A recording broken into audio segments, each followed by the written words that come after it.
হৃদরোগে আক্রান্ত সড়ক পরিবহন মন্ত্রী ওবায়দুল কাদেরকে উন্নত চিকিৎসার জন্য সিঙ্গাপুরে পাঠানো হয়েছে।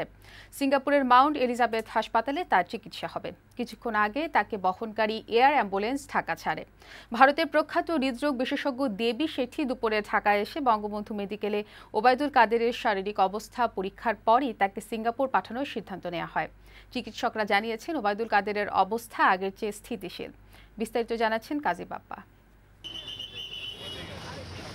ভারতের প্রখ্যাত হৃদরোগ বিশেষজ্ঞ ও সার্জন দেবী প্রসাদ শেঠি বঙ্গবন্ধু শেখ মুজিব মেডিকেল বিশ্ববিদ্যালয় হাসপাতালে আওয়ামী লীগের সাধারণ সম্পাদক এবং সড়ক পরিবহন মন্ত্রী ওবায়দুল কাদেরের শারীরিক অবস্থা পরীক্ষা করেন।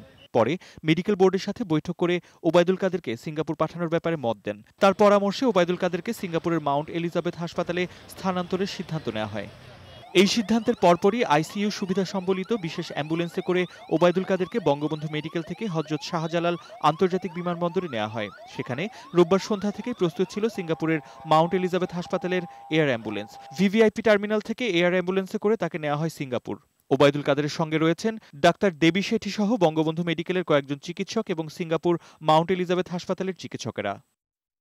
এর আগে সংবাদ সম্মেলনে বঙ্গবন্ধু শেখ মুজিব মেডিকেল বিশ্ববিদ্যালয়ের পক্ষ থেকে জানানো হয়, শঙ্কামুক্ত না হলেও ওবায়দুল কাদেরের শারীরিক অবস্থা আগের চেয়ে উন্নতির দিকে।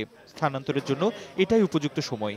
গতকালকে যে যত বড় ঝুঁকি ছিল, আজকে ঝুঁকি কম, তবে ঝুঁকি নাই সেটা বলা যাবে না। ডায়াবেটিস এখন কন্ট্রোলে চলে আসছে, কালকে থেকে আজকে কন্ট্রোলে চলে আসছে।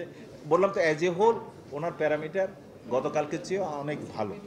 এদিকে ওবায়দুল কাদেরের শারীরিক অবস্থা সম্পর্কে প্রধানমন্ত্রী শেখ হাসিনাকে অবহিত করেছেন ডাক্তার দেবী শেঠি। ওবায়দুল কাদেরের জন্য দেশবাসীর কাছে দোয়া চেয়েছেন প্রধানমন্ত্রী শেখ হাসিনা। কাজী বাপ্পা, বৈশাখী সংবাদ, ঢাকা।